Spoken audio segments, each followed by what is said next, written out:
Hello everyone. Welcome to Mr. Bean Family Stories channel. This is where we bring you interesting, funny, and inspiring stories from Mr. Bean family every day. You will meet me, Mr. Bean's son, someone you may be familiar with and I hope you love, my dad with his surprising and meaningful stories, and my lovely sister who always brings positive energy with stories close to life. Every day, one of us will share new stories, interesting journeys, and today it's my turn. I will take you on an exciting adventure, but also profound lessons about life. Today's story carries a simple but important message. Never judge something by its appearance. Behind that appearance, there are always surprises waiting for us. If you like our family dynamic, don't forget to hit that subscribe button so you don't miss any of our stories on this amazing journey. Share this video with your friends, family, and loved ones, and don't forget to leave some interesting comments to let me know what you think. Now, let's dive into today's story and dive into the world of surprises. Let's get started. Emily Johnson had always been a woman who preferred to blend in, not because she had something to hide, but because she believed in the power of simplicity. In her early 30s, with her plain brown hair tied into a neat bun and her modest, casual clothes, she could easily be mistaken for someone just trying to get through the day. Yet, those who saw her only for what she appeared to be, quiet and unassuming, missed the heart of who she was. She worked part-time at the local community center, a place where the lives of those less fortunate crossed her path daily. Emily's presence in the small, bustling town wasn't about drawing attention or seeking praise. It was about connection. The work she did, helping to uplift and support marginalized communities, spoke volumes more than any high-end outfit or expensive jewelry could. She had chosen a life that was neither about wealth nor status, but impact and purpose. While most women in her social circle attended charity galas and rubbed elbows with influencers at exclusive events, Emily stayed grounded, always looking for meaningful ways to engage with people who rarely had the opportunity to be heard. Her husband, David Johnson, was a well-known CEO in the city, his name spoken with reverence in boardrooms across the country. But Emily's choice to live modestly, to walk among the people without the weight of her husband's fortune on her shoulders, was deliberate. She didn't need the trappings of wealth to feel validated. Her actions, her work, and her compassion were her true currency. Today's lunch at the upscale restaurant was meant to be just another day in Emily's quiet mission of understanding the world around her. She had chosen this particular place not because of its reputation, but because it was known for attracting the kind of crowd she wanted to observe. People from different walks of life, those who rarely interacted with the communities she served. It was part of her ongoing effort to bridge worlds that seldom met, a delicate dance of empathy and observation. The restaurant, a sleek and polished space, was more than just a dining establishment. It was a microcosm of society's unspoken hierarchies, a place where power dynamics often played out in subtle whispers and carefully measured glances. The owner, Frank Williams, had built his reputation not just on the quality of his cuisine, but on curating an environment of exclusivity. To him, the restaurant was more than a place to eat. It was a stage, a space where people could display their status, and where those who didn't fit in were quietly reminded of their place. When Emily stepped inside, dressed in simple but elegant attire, she immediately felt the tension in the air. There was something about her presence that seemed to unsettle the atmosphere. She wasn't the kind of woman who belonged in a place like this, not because of her demeanor, but because she didn't carry the weight of wealth and status in the same way the other guests did. The glance from the host was enough to tell her that her appearance didn't fit the unspoken code. But Emily wasn't there to conform. She was there to witness, to understand, and to challenge the assumptions of those who might look down on someone like her. Emily had just taken her seat at a corner table when she noticed the unmistakable presence of Frank Williams, the restaurant's owner, moving toward her. She could feel his eyes on her before he even reached her table, his gaze assessing, calculating. His tailored suit and polished shoes gleamed under the dim lighting. A man who made a living off of exclusivity and refinement. Frank had a reputation for curating an environment that spoke only to the elite, and it was clear that someone like Emily, with her modest attire and unassuming demeanor, did not fit the bill. "Good afternoon," Frank greeted. his voice smooth but carrying an undercurrent of something more. "This section is reserved for our more discerning clientele," he added, the word discerning hanging in the air like a badge of honor. Emily wasn't new to these subtle cues. She had encountered them many times before, words carefully chosen to make someone feel like they didn't belong, like they were an outsider in a space that wasn't meant for them. It wasn't just about the reservation. It was about the class and status that she supposedly lacked. Emily's eyes met Frank's without hesitation, and her voice, though calm, carried a quiet strength. "I have a reservation under the name Johnson," she said. A statement, not a plea. The name she carried might not hold the same visible weight as others in the room, but the confidence in her words was undeniable. She wasn't someone who could easily be dismissed. Frank's face flickered with surprise, quickly masked by a thin smile that didn't reach his eyes. He looked around the room, as though seeking validation from the other diners. The gesture was subtle, but it was enough to make Emily's skin prickle with discomfort. His laugh followed, sharp and intentional, a subtle jab designed to humiliate her in front of the other guests. "Johnson?" he repeated, louder than necessary, as though testing the name for its validity. "And what exactly is the nature of your reservation?" he added, his voice dripping with mock curiosity. The other patrons in the restaurant shifted uncomfortably in their seats. A few of them avoided eye contact, while others stared, unsure of whether they were witnessing a simple misunderstanding or something more. Emily could feel the weight of their judgment, but she held her ground. She had spent years navigating these very dynamics, learning how to exist in spaces where people like her were rarely seen or heard. This wasn't the first time she had been made to feel small, and it wouldn't be the last. But today it would be different. "I'm here for a meeting," Emily said, her voice steady. "Community outreach programs," she added, allowing the words to hang in the air. She could see Frank's discomfort deepen as the meaning of her words slowly sank in. This was no ordinary woman, no unimportant diner. She wasn't here to play the game of status. She was here for something real. Emily didn't need to justify her presence. She simply belonged, and no amount of Frank's discomfort would change that. Frank Williams stood frozen for a moment, his eyes narrowing as he processed Emily's calm but firm response. There was a brief flicker of recognition in his eyes, something almost imperceptible, like a crack in the carefully constructed armor of his arrogance. But it was quickly replaced with a subtle wave of dismissal. "Community programs, huh?" he muttered under his breath, as though to himself, before flashing a forced smile that didn't quite reach his eyes. The other patrons, aware of the tension building in the air, watched in hushed silence. Emily could feel their eyes on her, their judgment hanging like a cloud. They were used to seeing people like Frank, wealthy, powerful, and confident in their place at the top of the social ladder. But Emily wasn't like them. She wasn't there to impress anyone or win approval. She was there because she had every right to be. Frank took a step closer, his polished shoes clicking sharply against the marble floor, the sound somehow louder in the tense quiet of the room. "This restaurant," he began, his tone shifting into one of subtle superiority, "is meant for a different type of clientele. You must understand, this is an exclusive space." His words felt like a carefully crafted performance, an attempt to reinforce the boundaries that had been drawn long before she had even entered. Emily met his gaze, her face unreadable.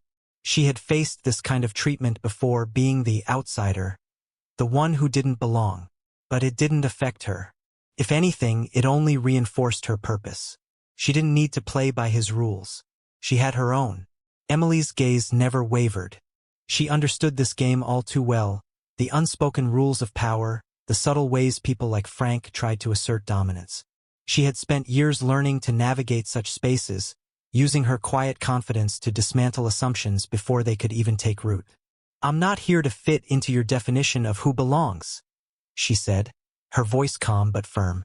"I'm here because I have a reservation, and that's all that matters."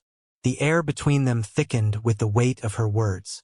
Frank's smirk faltered for a fraction of a second, but he quickly regained his composure, trying to salvage whatever control he thought he still had. He glanced over his shoulder, looking for support or perhaps validation from the other diners. But all he found was silence, a room full of people who were now watching, waiting for the next move. "You think you belong here, don't you?"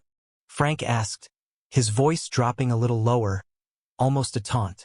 "This is a space for people who understand the value of exclusivity, Ms. Johnson," she replied, the name rolling off her tongue with quiet authority. "And yes, I do belong here, just like anyone else."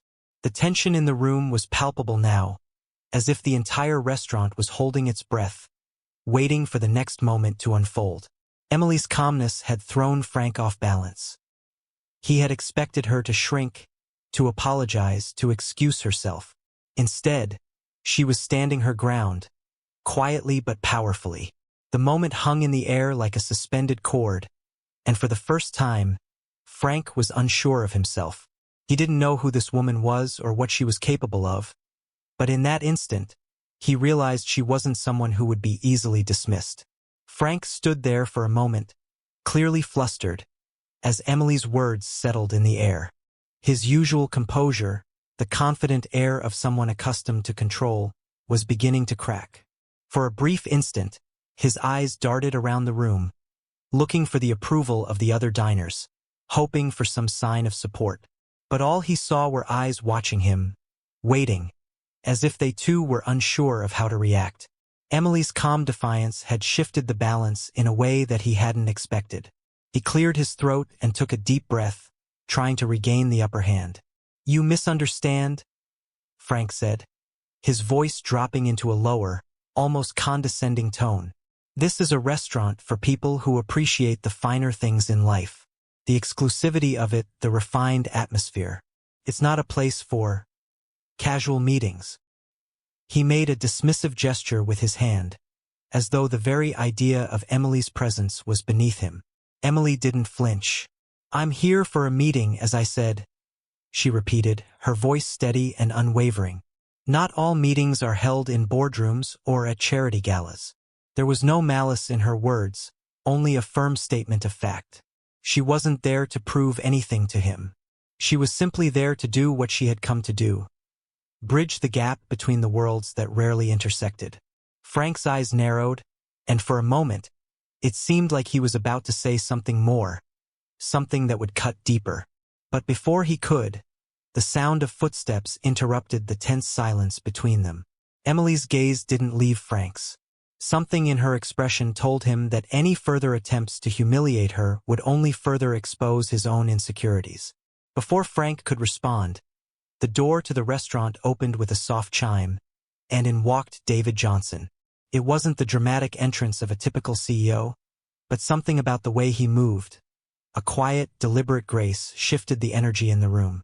Every eye in the restaurant turned toward him as he stepped inside, his presence filling the space with a palpable weight. Frank froze, his mouth slightly open as he stared at the man who had just walked in. There was a moment, a flicker of realization that passed through his eyes, but he quickly masked it with a forced, nervous smile. His carefully constructed world of exclusivity was suddenly under threat, and he wasn't sure how to respond. David made his way toward Emily, his stride calm, his expression unreadable. The contrast between the two men, David's composed demeanor and Frank's increasingly agitated one, was stark. Frank had built his reputation on controlling spaces like this, on making people feel small and unworthy. But David was a different kind of power, the kind that didn't need to be loud or boisterous, the kind that radiated from every step, every glance, every word. David's gaze met Emily's, and a small, reassuring smile tugged at the corners of his mouth. He didn't need to ask her what had happened. He could already feel the tension in the air. He turned to Frank, his voice calm but carrying an unmistakable authority. "Frank," David said softly, but with an edge that cut through the room, "I believe my wife was in the middle of a meeting." The words weren't a question, but a statement. A quiet reminder that Emily was not someone to be dismissed, not someone who could be overlooked. David's words hung in the air, cutting through the tension like a knife. Frank's face visibly paled as he heard the quiet but absolute authority in David's voice. For a split second, it felt as though the world around them slowed down. The murmurs in the room stopped. The clinking of silverware came to a sudden halt, and even the subtle hum of conversation seemed to disappear. All eyes were on Frank, who stood frozen in place, the weight of his earlier actions now crashing down on him. David's gaze was steady, unflinching. There was no anger in his voice, only the calm certainty of someone who knew his power, but didn't need to flaunt it. He didn't raise his voice, didn't make a scene, but his presence was enough. The way he stood, poised and confident, made Frank appear small in comparison, like a man who had lost control of a situation he once believed he could manipulate so easily. "Please," David continued, his tone now more deliberate, "bring my wife a menu." His words weren't a suggestion. They were a command. But it wasn't about just getting the menu. It was about a deeper message, one that Frank couldn't escape. He wasn't just here to correct a simple mistake. David was quietly asserting his own form of justice, his own power over the false hierarchies that Frank had built. Frank's mind raced, desperately trying to regain control of the situation. His pride, his reputation, all of it was crumbling before him. This wasn't how things were supposed to go. A man like him wasn't supposed to be brought down by someone like Emily, someone who, on the surface, seemed so unremarkable. But David's next words would seal his fate. Frank's hands trembled slightly as he reached for the menu. His movements were stiff, as if each action was being performed under duress. The room held its breath, every eye still trained on the unfolding drama. Frank approached Emily's table, each step a public admission of his defeat. He was no longer the master of this space. He was now a man stripped of his facade, walking toward a woman who had quietly but decisively exposed his weakness. As he set the menu in front of Emily, his eyes flickered toward David. It was a look of quiet desperation, a silent plea for a way out. But David didn't flinch. His gaze remained steady, unwavering, like a force of nature that couldn't be ignored. It was clear to Frank that there was no escape from this moment, no way to reclaim the authority he had so carefully built. The power dynamic had shifted irreversibly. Emily glanced at the menu for a moment, but her focus was on Frank. There was no malice in her eyes, only a quiet, knowing strength. "The daily special," she said calmly, her voice carrying an underlying message that Frank couldn't ignore. It wasn't just a request. It was a statement. She wasn't here to be humiliated. She wasn't here to cower. And now she was making sure Frank understood that. David, still standing by her side, placed a reassuring hand on her shoulder. It wasn't just a gesture of support. It was a sign of solidarity, a reminder that Emily wasn't alone in this moment. The simple act of touch spoke volumes about the strength of their partnership. And as the other diners watched in stunned silence, it became clear that what was unfolding wasn't just a confrontation between two people. It was a statement to the entire room about the consequences of disrespect, about the power of dignity and the courage to stand firm. The air in the restaurant grew thicker, the tension almost palpable, as David's presence continued to settle over the room. It wasn't just his stature or his calm demeanor that commanded attention. It was the quiet authority he exuded, the kind that didn't need to be loudly proclaimed. Every diner, every staff member, even Frank himself, could sense that something had shifted. The power dynamics that had once been so firmly in Frank's favor had collapsed in a single moment, replaced by a calm, unyielding force. David's eyes never left Frank as he stood beside Emily. His posture relaxed but every bit as imposing. The message was clear. This wasn't just about one interaction. This was about holding people accountable, about dismantling systems of exclusion and privilege. Frank, once so sure of his authority, now seemed like a man caught in a web of his own making.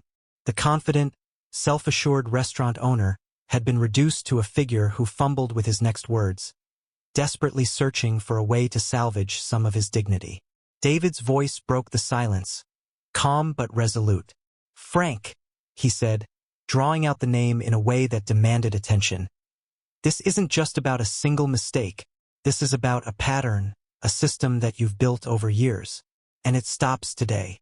Frank's eyes darted nervously around the room, hoping for some sort of salvation, some way to undo the damage. But it was too late. The room had already chosen its side. David's words were no longer just a confrontation. They were a declaration of war against everything Frank had built. Emily, standing beside her husband, could feel the weight of the moment. She had long known that power wasn't just about money or status. It was about understanding the systems that held people down and finding the courage to confront them. Today, that courage would become a force for change. David's gaze shifted slightly as he continued, his voice steady and unshaken. "I've been investigating your restaurant for months, Frank," he said, allowing the words to sink in. "You've violated equal employment and service regulations no less than 17 times in the last 3 years. The words hung in the air, the weight of them impossible to ignore. Frank's face drained of color. The smirk he'd held earlier now completely vanished. His eyes were wide, filled with a mixture of disbelief and panic. David pulled a crisp, neat folder from under his arm, the sound of paper rustling like a final countdown to something inevitable. With one motion, he flipped it open, and documents spilled onto the table. Contracts, emails, complaints. Each piece of evidence meticulously tracked, each violation documented in painstaking detail. The room, once filled with the quiet murmur of polite conversation, was now frozen in absolute silence. The diners, once eager to be spectators to a display of social dominance, were now uneasy witnesses to the unraveling of a carefully constructed empire. Emily didn't speak. She didn't need to. Her stillness was its own kind of power. David's words and the actions that followed were all part of a larger truth that had been hidden in plain sight for far too long. Frank's entire reputation, his carefully curated image as a man of class and refinement, had been built on a foundation of exclusion and discrimination. And today, that foundation was crumbling before his very eyes. David's voice broke through the tense silence once more. "These are just the documented instances," he added. "There are many more I'm sure you've managed to bury. But I'm not here to simply expose you, Frank. I'm here to dismantle everything you've built." His eyes locked with Frank's, and for the first time, Frank saw the full extent of what he was up against. This wasn't just about a reprimand or a slap on the wrist. It was about real, lasting change. The tension in the restaurant was so thick it felt suffocating. Frank stood there, his mouth agape, unable to find the words to respond to David's quiet yet devastating revelation. The smug confidence he had carried into the room just moments ago was now replaced by a panicked uncertainty, as if the walls of his carefully built empire were collapsing around him. Emily remained calm beside her husband, but beneath her poised exterior, she could feel the shift happening. The moment when everything that had once been hidden was coming into the light. David's presence seemed to fill every corner of the room. He didn't raise his voice, didn't need to. Every word he spoke was like a controlled strike, dismantling Frank's power piece by piece. "You may think you can control this space, Frank," David continued, his eyes never leaving Frank's. "But you can't control the truth. And the truth is, your actions have hurt people for years."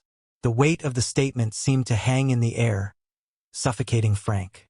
The silence was broken only by the quiet shuffle of paper as David continued to pull documents from the folder. Each page seemed like an indictment, a harsh reminder of Frank's wrongdoings. The patrons around them shifted uncomfortably in their seats, some looking away, others too riveted by the scene unfolding to tear their eyes away. This wasn't just about a simple misunderstanding anymore. It was a reckoning, a moment that would change everything for Frank and for the restaurant. David didn't need to say more. His message was clear, and it was powerful. Frank had built an empire on the exclusion of others, and now, with just a few well-placed words, David was undoing it all. Frank's shoulders slumped as he slowly absorbed the magnitude of what was happening. He had always believed that his position, his wealth, and his reputation could protect him from consequences. But now, it was clear that the facade he had so carefully built was nothing more than a house of cards, ready to fall at the slightest touch. He opened his mouth to speak, but no words came out. His mind was racing, trying to figure out how to salvage his dignity, his restaurant, his life. But David wasn't done. "I'm not just here to expose your wrongdoings," David said, his tone even, almost clinical. "I'm here to make sure there are consequences for them." He glanced over at Emily, who, despite the chaos around them, remained as calm and collected as ever. "You see, Frank, there are real people behind the numbers you've ignored. People who've been discriminated against, humiliated, and silenced. I'm giving them a voice now." David turned to the other diners, his voice rising slightly, commanding attention. "This restaurant has systematically discriminated against employees and customers of color for years.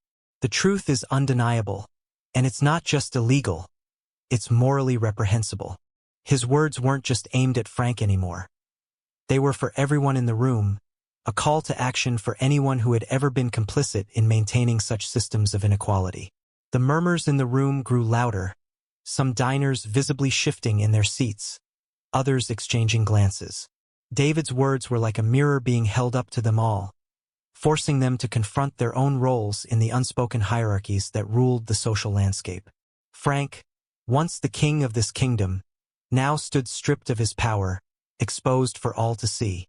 The weight of David's words continued to echo through the room, each syllable sinking deeper into Frank's chest.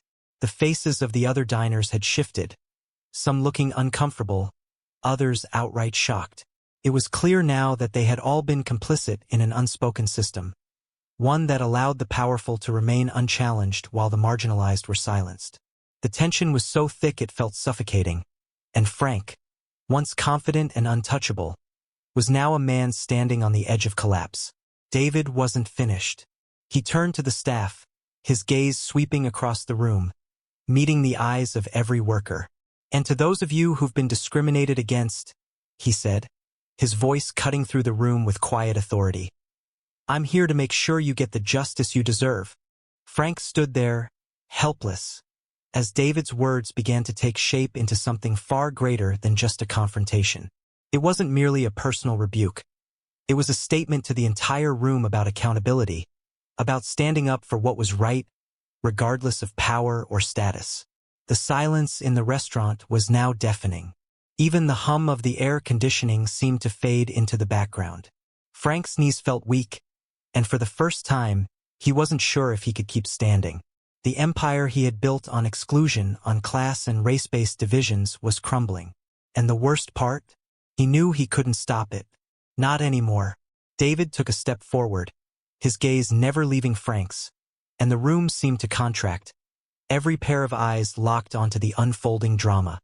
"This isn't just about exposing your behavior, Frank," David said, his voice carrying an edge of finality. "It's about changing the way things operate here and everywhere. You've created a system of exclusion, and I intend to dismantle it." The murmurs in the room began to rise as people processed David's words. Frank's face, once flushed with anger and confidence, had drained of color. His mind raced, scrambling for any semblance of control, but it was too late. The walls were closing in around him. David continued, his words deliberate, calculated. "From this moment forward," David said, his voice firm, "this restaurant will be under new management, my management." The shock in Frank's eyes was palpable.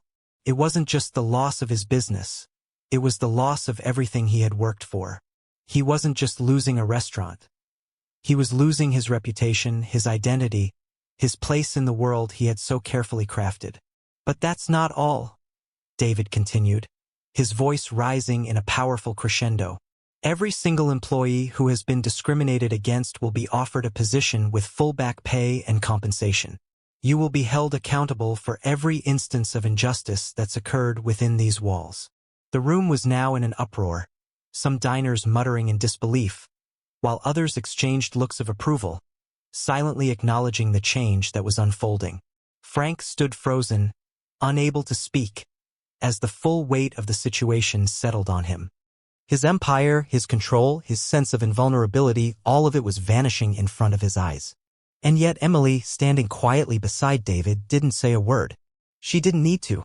This moment wasn't about her, it was about a larger reckoning that was finally taking place. The atmosphere in the restaurant was electric, charged with the intensity of the moment. David's declaration had shattered Frank's world, but it wasn't just a personal loss, it was a profound shift in the way things worked in that space. The restaurant, once a symbol of exclusion and privilege, now felt like a battleground for change. And David wasn't about to let up. He turned toward the rest of the room, his voice steady but firm. "This is just the beginning," he said, his gaze sweeping across the diners and staff alike. "I'm not just exposing the truth, I'm going to make sure this place reflects the values it claims to hold. Respect, equality, and inclusion will no longer be optional." His words, direct and unwavering, were a call to action, a declaration that things would change, and they would change now. For the first time, Frank saw what was happening clearly. His restaurant was no longer his. The walls he had built, the carefully curated air of exclusivity, were falling apart. David wasn't here to negotiate or compromise. He was here to rewrite the rules, to dismantle everything that had allowed the systems of power and privilege to persist unchecked for so long. As the staff looked on, many of them with a mix of fear and hope in their eyes, David's gaze softened. He knew that this wasn't going to be easy, but it was necessary.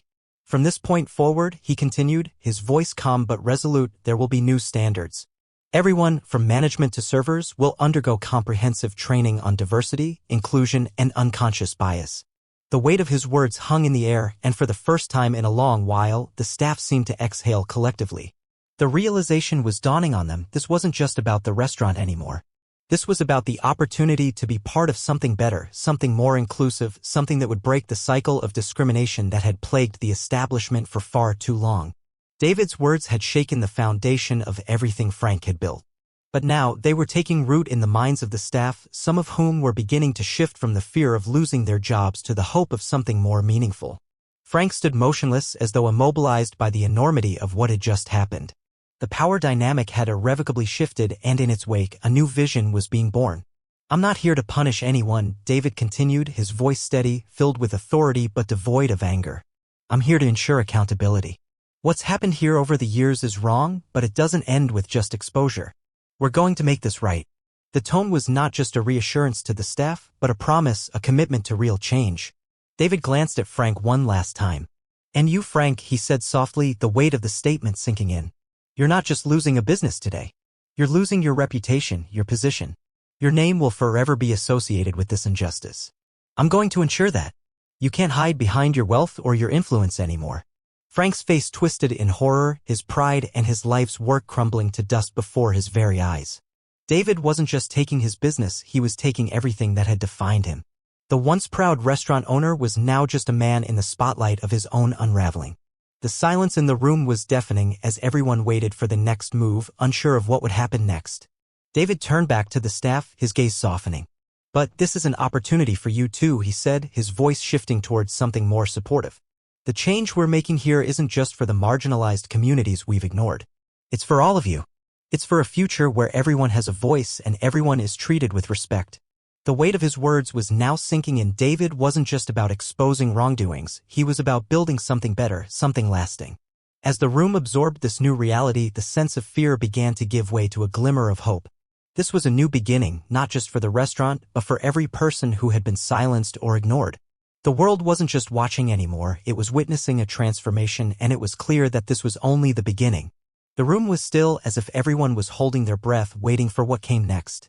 David's declaration had left a heavy mark on Frank, and the reality of his situation began to sink in.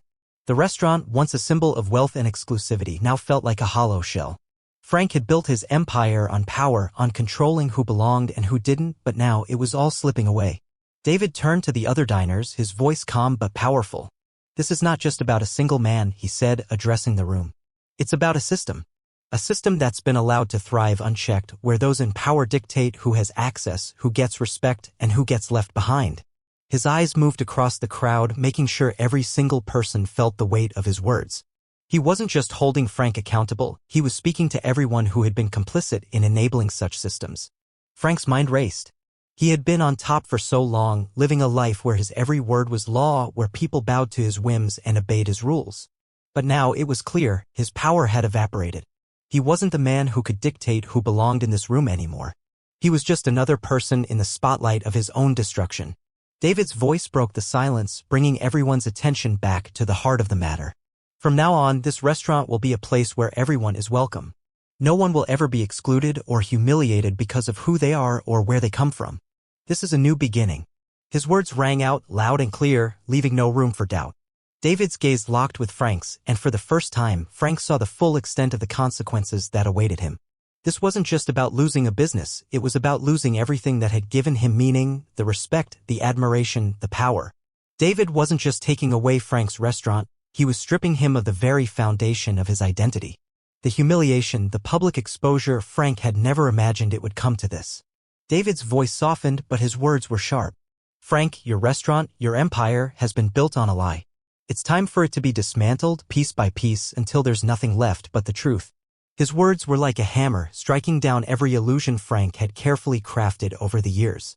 The people who had been excluded, ignored, and humiliated by the system Frank had created would now be given the chance to rebuild. Emily stood by David, her quiet strength a contrast to the chaos that had unfolded in the room. She didn't need to say a word, her presence, her calm resolve, spoke volumes. She had known this moment would come. She had known that this wasn't just about one man, it was about everyone who had ever been silenced, everyone who had ever been made to feel less than. And now in this moment, change was finally possible. Starting today, David continued, turning to address the staff and diners, this establishment will be a model for how things can and should be. Everyone, from the chefs to the servers, will undergo training in diversity, equality, and empathy. There will be no more boundaries, no more hidden prejudices. Only respect.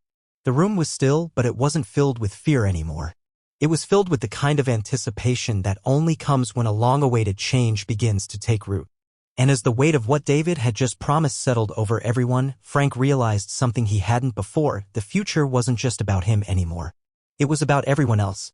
The days following David's takeover of the restaurant were filled with a sense of change, though it was clear that the road ahead wouldn't be an easy one. The initial shock of the transformation had begun to wear off, but the weight of the work still loomed over everyone. Staff members, once complacent, were now being pushed to confront their own biases and past actions. The training sessions were grueling, emotionally draining, but necessary.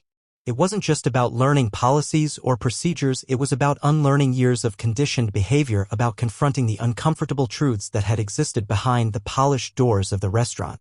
David had become an unwavering force, determined to steer the restaurant in a direction that mirrored the values he'd so often spoken of: inclusion, respect, and accountability. Emily, by his side, quietly supported the changes, focusing on the long-term goal. She knew that this wouldn't be a quick fix. Change never was. But it was happening piece by piece, and that gave her hope. The first few weeks were the most difficult. Frank, once the owner, now found himself on the outside looking in, unable to do anything but watch as his world crumbled. He had hoped for some sort of redemption, some way to claw back a sliver of the power he had lost. But David and Emily made it clear that there would be no space for the kind of behavior that had built Frank's empire. The restaurant's transformation wasn't just about restructuring the staff. It was about dismantling an entire system of exclusion that had lived there for years. As the weeks went by, the restaurant slowly began to change. The old patrons who had once reveled in the exclusivity of the place began to fall away, some unwilling to accept the new direction, others simply too uncomfortable with the new policies. But what replaced them were people from all walks of life, customers who appreciated the genuine warmth that now permeated the space. The atmosphere had shifted from one of tension and exclusion to a place where connection and mutual respect were the priorities. David and Emily spent their days overseeing the progress. Emily, especially, became more involved in the community outreach programs that David had initiated. She knew that real change extended beyond the walls of the restaurant. It had to reach into the neighborhoods, into the lives of those who had been marginalized for far too long. Together, they worked tirelessly, not just to repair the damage caused by the restaurant's past, but to rebuild trust in a way that would leave a lasting impact. But the transformation wasn't without its challenges. Frank, despite being stripped of his control, still harbored a sense of pride and resentment. There were moments when he would attempt to manipulate the situation, to twist things back in his favor. He reached out to former allies, tried to spread rumors, hoping to regain some semblance of the power he had once enjoyed. But David and Emily were vigilant.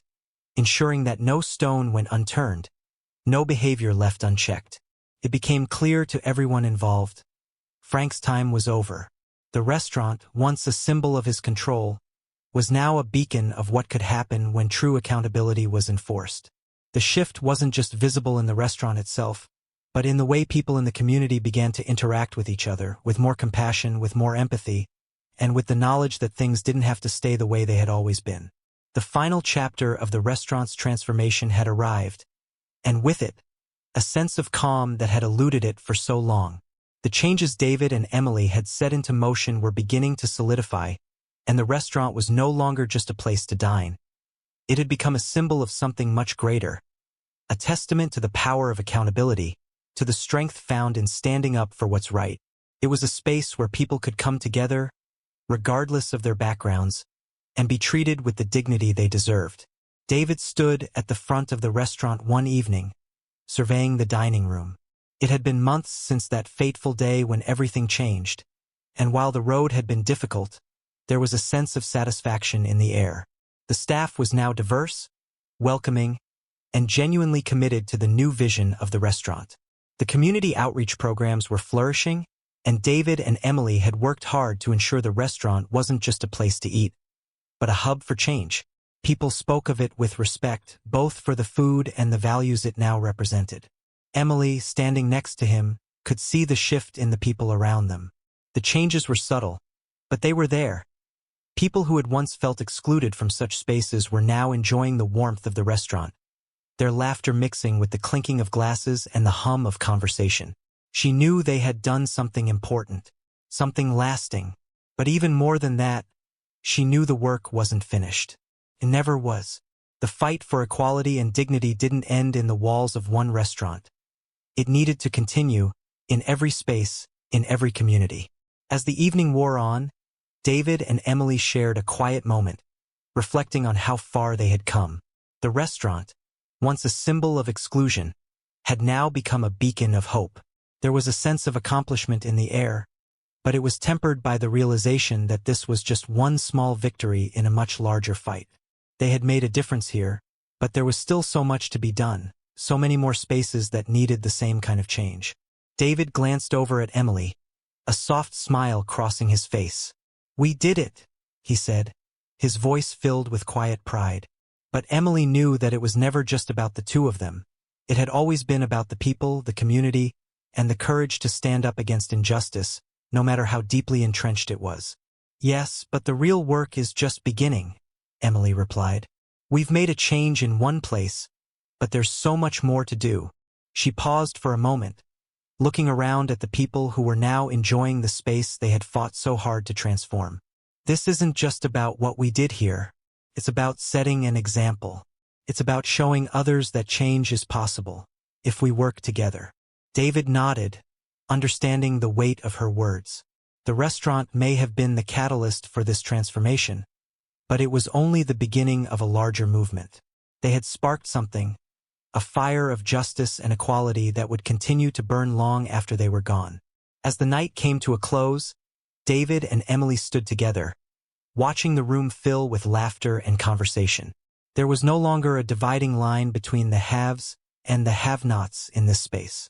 The invisible barriers that once separated people were being broken down, one moment at a time.